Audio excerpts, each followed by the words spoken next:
warahmatullahi wabarakatuh. Alhamdulillahi rabbil alamin.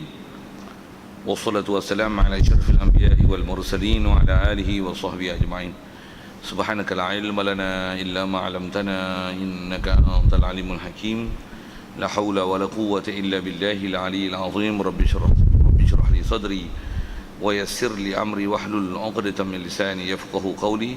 اللهم افتح علينا بفتوح العارفين بك اللهم اجعلنا من الذين يستمعون القول فيتبعون احسنه اللهم علمنا مما جهلنا وانفعنا بما علمتنا وزدنا علما نافعا يا رب العالمين. قال الشيخ المصنف رحمه الله تعالى ونفعنا به وبعلومه في الدارين amin. Kitab yang kita gunakan ni muka surat 137 perenggan 772 rasanya. Ya. Kata Musannif rahimahullah taala. Asal Arab dia kata dia wal muharramatu sabiqatu hurmatuha ala ta'bidi wa wahidatun hurmatuha la ala ta'bidi bal min jihatil jam'i faqat wa hiya ukhtu az-zawjati fala yujma'u bainaha wa baina ukhtiha min abin aw ummin aw bainahuma nasabun aw rida'un walau radiyat ukhtuha bil jam'i. Hadirin sekalian, pertama sekali syukur, terima kasih kita kepada Allah Taala. Syukur kita adalah pertama sekali nikmat hidup masih Allah Taala beri.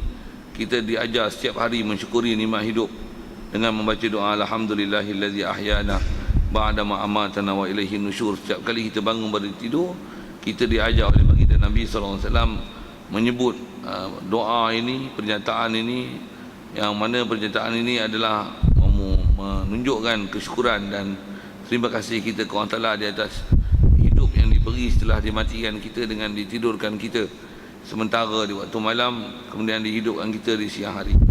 Syukur juga di atas Islam yang kita bolehi, lebih-lebih lagi syukur kita Islam yang kita dapat, boleh ke masjid, ke surau, boleh ke majlis ilmu, boleh mencelah untuk memahami ilmu di setengah kesibukan kehidupan dunia ini, dan dijadikan kita pula hati sanubari kita begitu mudah untuk membenar dan mengiyakan semua ajaran Nabi SAW, apatah lagi sampai pada tahap boleh taat patuh perintah dia, tinggalkan larangannya, dengan diberikan kesihatan pula, betul lapang masa pula, keupayaan pula, boleh hadir pula untuk solat asar berjemaah, boleh berada pula dalam majlis ilmu untuk kita meneruskan bacaan kitab kita daripada kitab Fathul Qarib ni. Dan kita nak menyambung tentang permasalahan tentang mahram yang kita dah selesaikan hari itu, antaranya mahram nasab dan musaharah, begitu juga susuan yang kita nak sambung ni, beberapa perkara lagi yang berkaitan dengan itu insya-Allah. Jadi syukur kita di atas nikmat-nikmat itu, dan insya-Allah kita nak sambung ni 137 muka surat 772 dengan perenggan yang disediakan tu.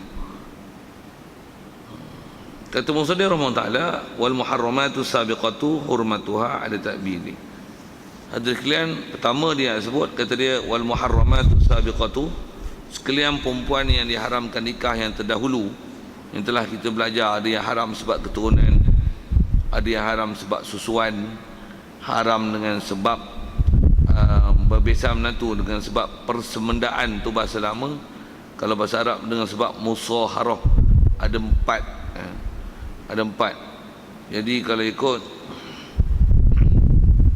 angka yang kita dah belajar tu, ada 7 haram dengan sebab nasab, 7 haram dengan sebab ridha, dan Allahumma salli ala, dan ada 4 yang haram dengan sebab musaharah. Itu yang kita dah belajar, yang dengan kita campurkan semua angka yang ada lah. Walaupun asal kitab kita disebut muharramat ni semua yang nas sebut dengan nas yang memang datang nas warid adalah angkanya 14 Macam mana pun itu ada, kita dah bicara dah dulu macam mana nak dapatkan 14 tu. Jadi yang kita nak sambung ni satu je dah lagi lah. Jadi kalau dengan apa dah belajar, kita dah belajar 13 tu 7 dengan nasab, 2 yang memang nas sebut adalah umur radha'ah, ibu yang menyusu, dan juga ikhwatul radha'ah, saudara yang menyusu. Jadi 7 tu 9, lepas tu 4. 4 kita dah jumpa dengan sebab musaharah, mak mertua, Allahumma salli ala ya, mak mertua, lepas tu mak tiri, lepas tu menantu, begitu juga anak tiri. Anak tiri syarat mesti ibunya didukhul. Baik, itu 4, 7, 9, 4, 13. Jadi dengan angka 14, satu je lagi lah kita nak selesaikan. Kata dia, wal muharramatu sabiqatu, muharramat, perempuan yang telah diharamkan nikah, yang telah kita bicara dulu, hurmatuha litabid, haramnya adalah selama-lama. Itu pun sambil-sambil kita bicara bab tu, kita dah bicara haram mak kita, adik-beradik kita, anak perempuan kita, adik-beradik tu sama ada adik-beradik seibu sebapa, adik-beradik sebapa, adik-beradik seibu. Begitu juga pak menakan sebelah mak, menakan sebelah mak, mak menakan sebelah bapa. Lepas tu anak menakan perempuan daripada adik-beradik lelaki, anak menakan perempuan daripada adik-beradik perempuan. Hak tu juga kalau ikut yang telah kita bercakap, ada 7 itu tu yang dia haram dengan sebab keturunan, dia selama-lamanya. Sebab susuan pun saya dah sebutlah, itu selama-lamanya. Jadi begitu juga haram dengan sebab musaharah, berbesar menantu. Jadi antaranya pak mak mertua, lagi mak tiri, orang sebah dengan kita lelaki. Begitu juga menantu daripada anak kita, anak lelaki kita, menantu. Begitu juga anak tiri. Cuma anak tiri itu ada syarat dukhul. Ada bab yang kita dah peringat dulu. Jadi semua yang dah belajar dulu tu dipanggil hurmatuha ala ta'bid. Pengharamannya adalah kekekalan, berpanjangan selama-lama. Jatuh hati macam mana pun, kalau pada orang-orang yang istilahnya mahram ni, dia takkan ada pintu yang boleh mengungkaikannya. Sikit bahasa itulah. Maksudnya tidak akan ada bab yang boleh menyebabkan kita kahwin adik-beradik, kahwin pak menakan dengan anak menakan, takkan jadi. Kahwin dengan adik-beradik susuan, mak susu, apa saja yang kita dah bercara dulu, takkan jadi macam tu punya dalam syariat. Jadi itu adalah dipanggil haram takbid. Wa wahidatun, dan satu lagi kalau ikut yang kita tinggal baki baca ni, sebab angka dia sebut 14 dalam kitab. Kata dia wahidatun, ada seorang, hurmatuha, haramnya ia, wahidah ni la ala takbidin, di atas berpanjangan, berkekalan. Dia tak haram terus selama-lamanya, bahkan dia haram ni min jihatil jam'i, haram daripada pihak himpun. Dah haram pun haram nikah je, yang lain dia tak dapat hukum mahram. Dia duduk tu. Satu dia nak sebut ni, dia haram pun haram nikah je, tapi tak dapat hukum mahram. Yang lepas kita belajar tu, yang haram nikah tu, yang tu haram nikah pun haram nikah, mahram pun dapat. Mahram pun dapat. Jadi yang ni satu ni, dia cuma haram nikah, tapi tak dapat hukum mahram. Dengan makna aurat kena tutup dan bersentuh, wuduk batal. Jadi yang kadang orang berlepas pandang, tuan. Baik, siapa dia satu ni? Satu ni yang kata dia hurmatuha la ala ta'bid bal min jihatil jam'i faqat. Baik, wahya, siapa dia yang seorang ni kita haram kahwin dengan dia atas jalan himpun, tapi bila tak himpun halal kahwin dengan dia, dan haram dengan sebab himpun tu pun pasal masalah himpun tu, bukan masalah aurat tu yang jadi mahram tu. Begitu juga masalah bersentuh. Baik. Siapa dia? Iaitulah ukhtuz zaujah, adik-beradik perempuan isteri. Kita punya bahasa adik ipar kakak ipar, adik ipar kakak ipar kita. Jadi adik-beradik isteri kita yang perempuan. Sama ada adik-beradik perempuan ni adik-beradik seibu sebapa, ataupun adik-beradik sebapa, ataupun adik-beradik seibu. Itu istilahnya adik-beradik sebapa. adik-beradik bagi seseorang lelaki, adik-beradik bagi perempuan, saya nak sebut tentang perempuan, adik-beradik bagi isteri bagi seorang lelaki. Jadi mana-mana hukum adik-beradik bagi isteri kita, tu saya sebut dengan sebapak, ibu sebapak apa juga ke bawah dia nanti. Jadi dia ni adalah haram himpun. Maksudnya kita dah kahwin seorang perempuan ni tu ada adik dia seorang lagi. Perempuan tu kita dah kahwin lah dengan dia. Betul adik dia tu, adik ipar kita tu, adik ipar kita lah. Okey. Adik ipar kita tu dari sisi hukum haram kita nikahi dia dalam keadaan kakak iparnya masih isteri kita. Dah haram tu bukan selama-lama. Bila haramnya? Haram tu sebab kakak dia tu, kalau saya sebut contoh adik ipar, kakak dia tu dah jadi isteri kita. Sebab tu haram ambil adik ipar tu sebagai isteri. Ataupun kita kahwin sama perempuan, betul ambil pula kakak dia sebagai isteri pun haram juga. Pasal yang istilah yang sebut ukhtu ni, kalau bahasa Arab ukhtu dia merangkumi adik-beradik bagi isteri, adik-beradik ni adik-beradik yang sibu sebapak ataupun seibu. Arab di syarah cukup bahasa dia tu. Baik, ukhtu zaujah, adik-beradik perempuan bagi isteri. Jadi kita tak boleh himpun sekali dengan isteri kita.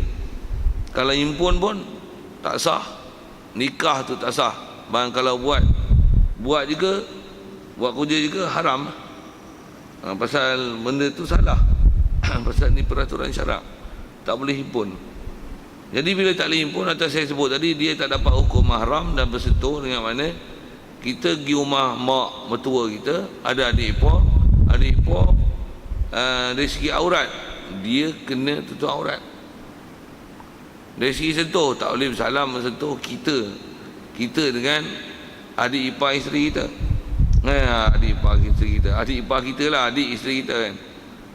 Sentuh tak boleh aurat apa. Jadi kalau kata kita balik rumah mertua, adik-beradik isteri kita yang perempuan tu ada, kena fahamlah peraturan dan batas-batas berada dalam rumah tu. Pasal kadang-kadang ada orang faham pakai tudung, pakai apa, dia hanya di luar rumah. Tapi dalam rumah, kalau saya bagi contoh tu, kita lah pergi rumah isteri kita misalnya, rumah mak mertua kita, balik mak mertua pula anak ramai, maksudnya adik-beradik isteri kita ramai. Berapa? 25. Lebih tu. Adik-beradik seibu sebapak ada, adik-beradik sebapak ada, adik-beradik seibu ada. Ramai. Contoh lagi ramai tu. Adik-beradik pula tu, adik-beradik sebapak ada tu yang bahasa tu. Bila kita balik tu, adik-beradik ramai, raya pula. Dia akan jadi masalah tu. Pasal kadang-kadang kita kata dah, adik-beradik pun dah hang dengan isteri kita dengan dia adik-beradik lah. Kita bukan adik-beradik lah. Istilah adik-beradik ipar tu ada lah. Tapi ipar bukan mahram sebut itu lah. Rasanya tak susah mana tu. Cuma kadang-kadang orang kita dia bermudah lah. Bersalam pun salam semua. Pergi rumah mak mertua, ada adik ipar, kakak ipar, kadah kakak ipar salam. Mana boleh. Memanglah haram nikah dari sudut himpun dengan isteri kita, buat kahwin sekali. Tapi dia tak jadi mahram dengan mana sentuh salam boleh. Begitu juga masalah aurat boleh pandang, tak boleh. Tak boleh. Yang ni bagi betul pahaman kita. Pasal kadang-kadang orang kita kalau dia tak faham yang ni pun, tapi adat kebiasaan dia dah jadi, orang kata cacah merebak, campur gitu. Tak kenal lah batas-batas syarak, mana yang nisbah. Kalau kita sebut bersalam boleh bersalam, masalah aurat mana wajib tutup. Dan kalau ikut nisbah tertib dalam rumah pula, siapa sepatutnya kena mengundur diri untuk supaya tak timbul masalah dalam masalah muamalat pergaulan dalam rumah tu. Boleh faham maksud saya apa mengundur diri tu? Katalah macam ni, adik-beradik isteri kita tu yang sebapak, sibu bapak apa, saya sebut ni 25 orang. Betul kita balik rumah, adik-beradik dia seorang pun tak kahwin, dan semua perempuan. Kita pergi mak mentua. Jadi adalah adik-beradik tu yang 25, jadi tinggal dengan isteri kita tu 24 je lagi. Pasal kita dah ambil perempuan ni sebagai isteri. adik-beradik dia yang 24 lagi tu, saya nak sebut tak mengalah tu. Kita kena pergi masjid ke surau mengalah daripada duduk rumah mentua yang adik-beradik perempuan dia ramai dengan masak tak duduk dalam rumah. Takkan kita main seorang, memang kita main seorang, kita duduk dalam rumah. Tambah lagi dapur. Kita lelaki pergi dapur. Masalah tu kat dia orang. Dia orang tu bukan kat mak mentua, dekat adik-beradik isteri tu. Tu saya nak tanya, siapa sepatut mengalah? Mengalah tu faham mengalah. Nanti tak usahlah ke dapur, masalah kat dia orang. Cuci tangan apa, khabar bini. Link, ambil air basuh tangan lah. Apa, takkan nak pergi dapur tu. Adik-adik ramai-ramai tu. Aku mana boleh tengok, pening aku. Tak pening pun, haram aku menengoknya. Lagi aku pergi, kalau dia orang faham agama, kita pergi apa? Dia orang lari lah. Kita pula sembang nala rekeknya dengan mak mentua kat dapur. Nya mak ni sihat ke? Nya memanglah dengan mak mentua tu tak apa. Tapi yang adik-adik lain yang duduk dapur tu, susah dia nak buat kerja. Kaedah mengalah maksud saya tu, panggillah mak mentua tu pergi depan. Mak mentua pun bagilah cerdik sikit. Mak mentua pun tak cerdik. Alah, kau pun macam tak biasa pula rumah mak. Sikit saya bunyi bahasa ayat drama je. Macam tak biasa lah rumah mak. Kau nantu dengan mak tak apa lah. Dengan anak mak yang lain-lain tu. Sikit nak sebut. Pasal kita kadang-kadang ada benda yang kita tak cermat di situ kan. Yang antaranya beraurat. Kadang dalam rumah pun bercekuk je. Stokin lagi. Kalau ikut aurat macam mana? Sama macam biasa. Satu saya sebut mengalah tu. Maksudnya bila mengalah, kita dah main tempat tu, kalau ada bilik, okey boleh masuk bilik, tak apa. Kalau duduk ruang tamu depan, dapur tu lagi. Tu kalau duduk ruang tamu pun, demo adik-adik perempuan semua, macam mana? Oh, pening dah. Buat macam mana? Duduk dalam bilik lah, ngurung je lah awak. Tak pun hantar bini balik, tu jumpa mak mentua, tak apalah. Saya ke masjid lah, duduk itikaf masjid lah kita. Pasal apa? Pasal nak jaga batas aurat tu. Saya nak sebut itu. Saya nak sebut itu pasal saya perangai itu. Kita ngaji nak ke dapur apa, nak pergi sembahyang, nak pergi masjid. Demo nak masak, kita sini nak basuh lagi. Tu. Nak basuh kain lah, apalah. Dengan anak kecil nyonyek tu. Buat macam mana? Kita nak sembahyang, kalut. Kita kalut, dia kalut. Buat macam mana? Susah gitu. Ambil kereta, pergi masjid. Pergi tanam masjid lah. Bilik air pula ada satu, ada dua je. Sikit saya sebut apa ni? Saya sebut dah faham satu sedikit yang duk berlaku dan teknikal macam mana nak menyelesaikan yang saya nak sebut mengalah. Nak mengalah. Itu kalau mengalah itu kalau macam ni pula. Adik-beradik semua perempuan. Lepas tu semua bersuami lah. Melainkan seorang ni yang tak kahwin. Waktu bila balik rumah, yang tak kahwin ni dia kena pakai tudung kan. Katalah dia pakai tudung. Yang nak sebut tu lah. Jadi nak kata siapa mengalah tu. Jadi kalau banyak yang lelaki ni, menantu-menantu lelaki ni datang, hak ni kena pakai tudung, orang lain tak ada masalah. Yang pakai tudung tu dia lah kena masuk bilik. Sikitlah dengan bahasa gitu. Macam mana pun bila pergi rumah orang sepatutnya kita lah mengalah kan. Kalau saya nak sebut saya bahasa itu. Satu bila dalam rumah misalnya kenduri lah. Bila kenduri, adik-beradik kita ipar-ipar semua balik. Sepatutnya dia punya urusan dalam rumah macam ni. Lelaki saja sini. Perempuan saja. Mana? Senang urusan. Kalau bagi bilik boleh juga, tapi kadang penting kan tu. Masa bilik dalam bilik apa? Tapi bila keluar bilik tembung. Lelaki yang apa kakak ipar adik ipar ni lah kan. Dalam tembung. Untuk kaedah ni macam mana? Yang ni dua bilik ni bilik jantan. Ni tirai. Belah depan ni bilik jantan. Maksudnya orang yang bukan lelaki, yang mana lelaki dan istilahnya anak-anak lagi sepupu-sepupu dia orang tu kacau kan tu. Aurat juga tu. Yang ni lelaki. Ini umpan. Kalau sewa homestay pun dah ramai-ramai buat kenduri. Homestay orang lelaki sini homestay orang perempuan dan kanak-kanak. Jadi kalau ada kanak-kanak lelaki yang tak balik apa-apa tu, okey, kita duduk dengan perempuan. Kalau tak pun, kalau kanak-kanak ni tak gaduh sangat lah, tapi macam mana pun ajar dia muamalat yang betul. Saya nak sebut tu pasal saya dah tengok orang yang mengaji, yang faham, itu pengurusan dia. Bila pengurusan tak betul ni, pening dengan hok campur, kalah ayam dengan itik. Walaupun duduklah tu rumah, pening dan susah nak urus. Tu kalau saya sendiri tuan, bila sebut bab macam ni, saya tak berapa suka sangat pergi rumah walaupun kawan kerabat kita bila kenduri. Bukan tak suka kenduri tu, tak suka ikhtilat tu, campur tu. Kenduri tu makan je pun. Kerana nak ra'i pun selesai lah, balik je lah. Tapi bila dia ikhtilat tu, susah sikit nak jaga. Susah nak jaga.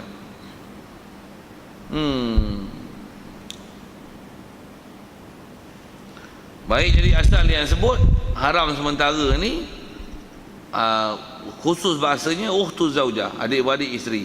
Jadi fala yujma'u bainaha, ataupun boleh baca fala yajma', tak boleh menghimpun ia seorang suami akan ukhtu zaujah ni bainaha, di antara adik-beradik isteri, wa baina ukhtiha, tak ada bainaha, bainaha antara isteri, wa baina ukhtiha, dan antara adik-beradiknya. Adik-beradik ni kata dia min abin, daripada adik-beradik sebapa, au min ataupun ma, ataupun kata dia yang dia nak tolong syarahkan dan besarkan lagi masalah ni, apa dia, ataupun kata dia mahram ni adalah bainahuma, antara isteri dan perempuan ni ada nasabun, ada hukum nasab. Ada hukum nasab. Tadi disebut ukhtu, yang ni nasab. Nasab maksudnya yang ni mak menakan dia, yang ni anak menakan dia. Himpun sekali tu tak boleh. Dengan mak mertua memang lah tak boleh kan. Tapi ni mak menakan, isteri dengan mak menakan dia. Cuma kitab kita disebut ukhtun saja, adik-beradik. Termasuk ukhtun kalau ikut ialah siapa-siapa ada hukum nasab. Satu, isteri kita tu ada mak menakan dia sebelah mak. Cuma mak menakan dia, tak kahwin lagi, buah biji tak kahwin. Kalau kahwin dah bini orang, satu tak boleh kahwin.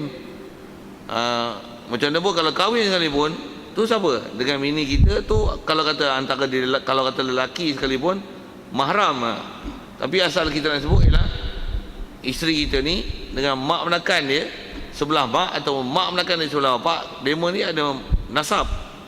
Jadi kalau kata kita nak kahwin, katalah nak ambil isteri seorang lagi, isteri kita tak boleh himpunkan sekali dengan mak menakan dia sebelah mak menakan dia sebelah bapak untuk jadi isteri kita. Tak boleh juga.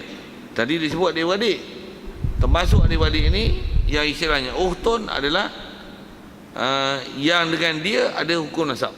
Begitu juga isteri kita ada anak menakan perempuan dia, anak menakan daripada adik-beradik lelaki dia ke, ada menakan daripada adik-beradik perempuan dia. Ada anak perempuan, jadi maksudnya adik-beradik dia yang perempuan daripada adik-beradik lelaki, ada anak perempuan. Jadi yang tu anak menakan dia, ada nasab tu. Kita nak kahwin dia tu, ambil anak menakan dia pula kahwin buat madu, boleh. Tapi kalau isteri kita tu, yang tu tak istilahnya nasab, sepupu misalnya. Yang tu ni isteri kita, ni siapa? Ni sepupu isteri kita. Jadi dia tak ada nasab, pasal sepupu boleh kahwin. Sepupu boleh himpun sekali buat madu. Nak buat tak buat tu je masalah, kita sebut hukum kan. Yang ni yang nak faham ni, siapa boleh, tak boleh. Yang tu bab nasab. Begitu juga macam mana kita bicara bab ridha.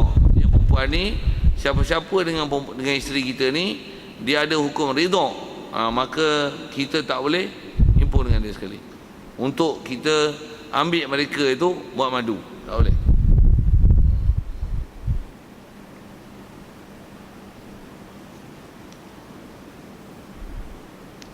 Baik. Jadi asal disebut wahidatun min jihatil jam'i wa hiya ukhtu zaujah. Baik. Wala yajma'u. Kalau ikut nisbah satu tu disebut situ dan dah disyarah tu cukup dah. Fahamlah kita. Macam mana pun disebut dengan ayat lain dia kata macam ni pula. Wala yajma'u bainaha aidan, tak boleh himpun juga suami bainal mar'ati, antara seorang perempuan, wa ammatiha, dan ammah adalah mak menakan sebelah mak menakan sebelah bapa bagi suami, mak menakan sebelah bapa bagi isteri. Wala bainal mar'ati, dan tak boleh himpun antara seorang perempuan, maksudnya perempuan ni yang nak jadi isteri kita, wa khalatiha, dan khalahnya. Istilah khalah ialah mak menakan isteri kita, mak menakan sebelah mak. Kalau ammah, mak menakan sebelah bapa. Tu bahasa Arab dia punya bahasa best kan, detail. Kita uncle and auntie ya kan. Auntie ya, auntie tu auntie belah bapa tu belah mak. Dua-dua auntie belaka. Saja guna bahasa Inggeris boleh. Sikit guna bahasa Inggeris sikit, pasal bahasa Inggeris ni kata-kata orang faham kan. Saya guna ammah dengan khalah, siapa faham? Hari ni baru dengar kebel-kebel lah khalah. Khalah aku tahu lah, khalah aku tak erti katanya. Saja saya lawak bahasa sikit kan. Amah Indonesia tu aku tahu lah. Ya amah apa pula ni? Kita tak faham bahasa Arab tu. Macam mana pun Arab, ammah, kalau ammatun, ammah adalah anti sebelah bapa. Kalau kata khalah adalah anti sebelah anti tu, anti bunyi orang putih lah tu. Anti kan, bukan uncle. Lagi anti kata dia, oh anta anti. Oh pula dah. Saya cakap orang putih dia faham Arab. Ikut saya lagi pening. Saya tak pening. Okey, siap. Macam mana pun saya ambil bahasa itu, tuan-tuan boleh faham, rasa bagus lah. Saja saya main bahasa sikit. Baik, selesai tu. Tentu dulu soalan kalau ada. Sebelum dia tengok sedikit permasalahan kalau berlaku sekali, tak akad nikah sekali ke apa ke. Macam mana nak buat? Ada soal tentu dulu. Tang asal nak sebut tang satu yang panggil ukhtun, dan siapa ukhtun tu dengan sebut cerita, dan sedikit saya syarahkan dalam bab praktikal dia. Dah tahu haram, yang nak mengalah tu macam mana, sedikit suggestion untuk mengalah tu. Ada soalan tu? Ya.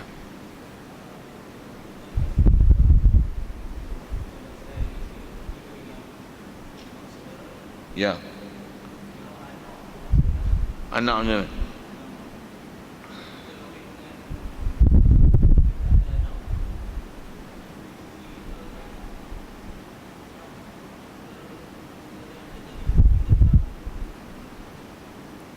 isteri lagi, dah cerai ke macam mana? Dah cerai dah, okey. Lepas tu kita kahwin dengan mak saudara dia. Lepas tu anak dia tu, yang tu bab panggil kan, yang tu bab panggil. Jadi soalan tu bagus tu, yang tu memang isu kita. Jadi kalau kata kita ada isteri, waktu berlaku perceraian lah, katalah itu. Bila berlaku perceraian, antara yang boleh diambil ialah adik dia, kakak dia. Cuma mak mentua nak bagi tak bagi ialah tu cerai ataupun mati, meninggal kan. Selalunya tu yang panggil bersalin tika tu. Meninggal isteri, ambil adik dia, ambil kakak dia. Termasuk yang boleh itu adalah mak menakan dia, mak menakan isteri kita tu. Jadi kalau katalah berlaku perceraian, mak menakan tu dia nak panggil apa nanti? Mak menakan nisbah dia, mak menakan dia lah juga. Nisbah kat kita bekas suami dia. Jadi kalau ikut kalau nisbah martabat itu, cuma dia tak kena madu lah dulu. Kalau ikut panggil akak je lah. Pasal dengan iktibar kita himpun dengan panggil akak je lah. Padahal mak menakan. Keedah tu, keedah adab kita panggil kaum kerabat lah. Pasal ada orang yang memang bab kaum kerabat ni dijaga betul tertib panggilan itu. Jadi kadang-kadang yang ni pasal dia sulung, cepatlah kahwin, jadi anak-anak dia semua besar. Yang ni bongsu, pula tu anak yang ke-25. Dia baru nak kahwin. Tapi anak dia yang jadi dia tertinggal dari segi faktor keturunan. Sikit saya nak sebut pangkat, saya nak sebut pangkat. Jadi yang ni nanti, yang ni kecil-kecil, yang ni besar-besar. Tapi yang ni kecil pun pangkat besar. Yang ni mak menakan. Okey. Jadi nanti ada orang yang umur dia kecil tapi pangkat besar. Yang ni walaupun besar-besar pangkat kecil. Walaupun yang ni umur 15 tahun, yang ni pangkat kalau ikut boleh panggil nenek. Dia panggil akak je.